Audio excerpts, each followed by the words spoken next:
Is this censorship or is it karma? Hey guys, welcome back to the channel. Welcome back to another quick hit video where I take on breaking stories and viral moments in short form. We're going to talk about this really fascinating saga that is playing out now, involving a professor who posted some pretty gross stuff about the death of Charlie Kirk. Like, just my personal opinion on what he posted. Ick. Yuck. Not a fan. And I'll read you the post in just a moment. But he was then fired from the university that he worked at, the University of South Dakota, which is, of course, a public institution.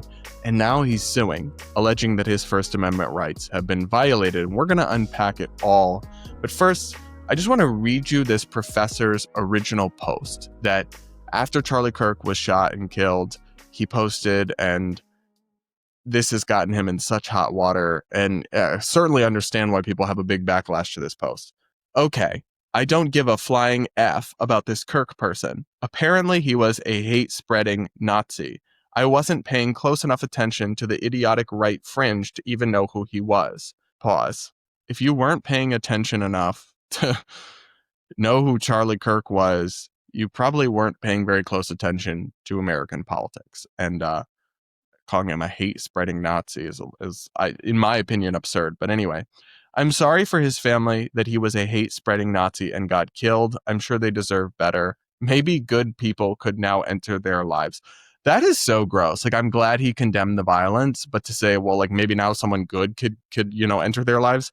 Ugh, that is horrible. This man was just killed in an act of political terrorism. And here you are, like, mocking his family and insinuating they're better off without him and maybe someone decent can enter their lives, while also saying you don't even know much about him. So you've got these horrifically strong conclusions, yet you're admitting also you barely know anything about the guy.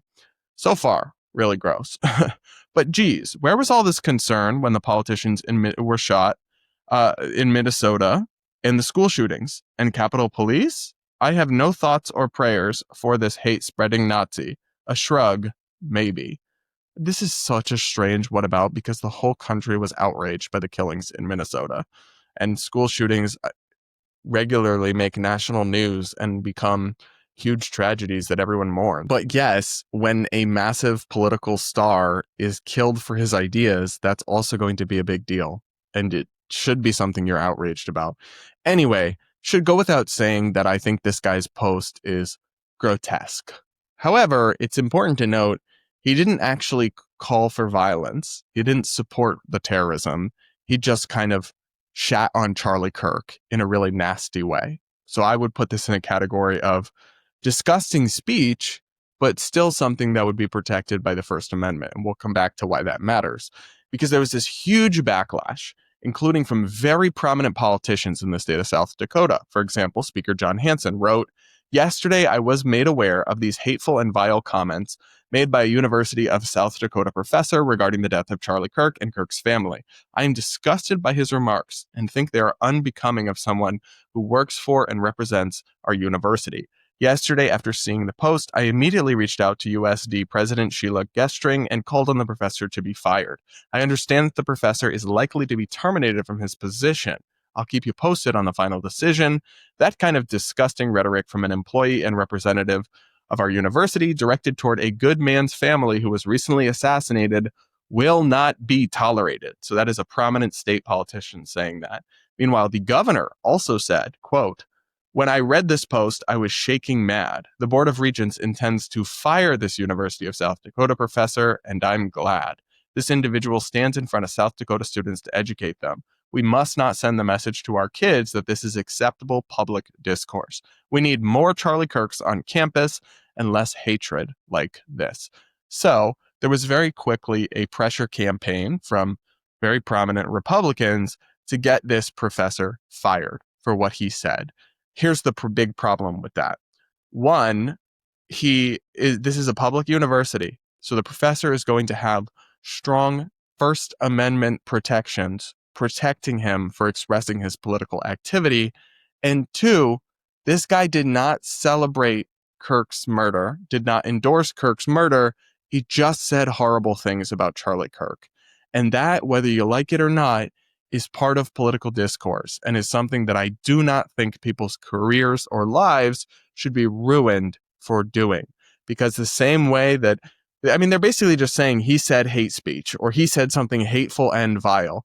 That is not something you can fire a professor for at a public university. And we don't want it to be. As people on the right of center politically, we don't want it to be, because then they can very much fire professors who say there are only two genders, or professors who say that like trans women are men, or any of these other things that to many on the left who actually often dominate these institutions are hateful and vile and extreme and dehumanizing. Well, we actually want professors and anybody in a position involving academic freedom to be able to speak their mind. And it should not result in their careers being destroyed because they say something that a lot of people find upsetting or offensive, even if I personally find it gross. That's my take. And I also believe that this is an illegal firing, most likely, and that the university will now lose in court and the state government will waste a bunch of money defending it. So that's the update here, is the professor has now filed a federal lawsuit after the university moved to fire him over a Facebook post about Charlie Kirk's assassination following pressure from top state officials.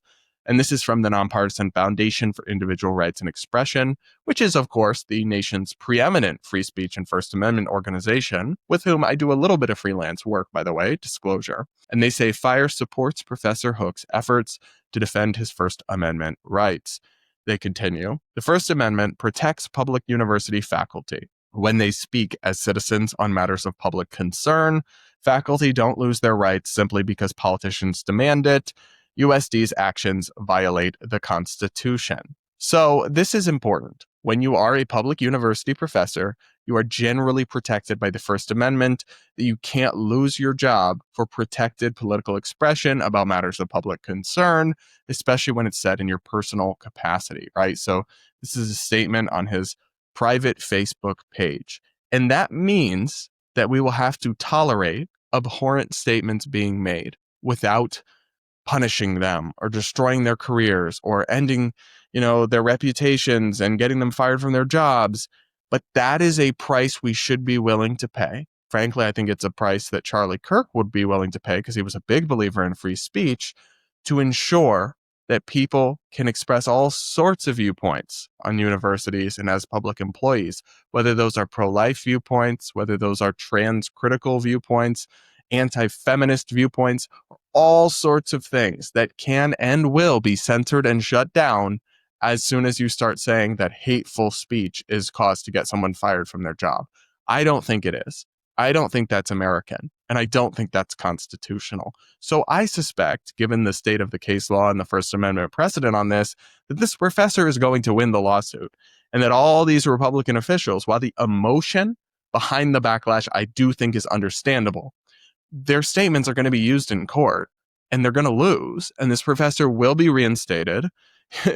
They'll waste a bunch of money defending this lawsuit, all because they couldn't just use speech to counter speech and condemn the professor without trying to get him fired. Why can't we just do that, right? Like, why can't we just argue with people or call people out, but not try to destroy them for using their First Amendment rights? That's the issue I have with this. And be very careful what games you play or what precedent you support, because the shoe will be eventually on the other foot. And academic freedom rights, the same First Amendment rights that we're talking about in this context, have been used to protect and uphold professors at college campuses across the country who are more right-wing or conservative, who face massive attempts to get them fired because of their viewpoints being offensive or vile or hateful or not acceptable political discourse. And in this case, I agree that it's really not acceptable political discourse in terms of what I approve of or think is moral or right. But we either have First Amendment protections for professors or we don't. And right now we do. And I think it should stay that way, even if it means that people can post incredibly gross things about the family of somebody who was just killed, like Charlie Kirk, and not face professional consequences for it. I think we are better off in an open marketplace of ideas where professors have academic freedom even to say vile and extremely controversial things, than one where if enough people get mad, your job is in jeopardy because you spoke your mind. That's my take. But you guys will have to let me know what you think in the comments below. Make sure you're subscribed if you aren't yet. Do hit the like button while you are at it. And remember, guys, you can also check out my long-form podcast, Brad vs. Everyone, where I take on internet craziness, media insanity, and political madness, all from an independent perspective. The link to check that out is in the description. And with that, guys, we'll be back with more content real soon.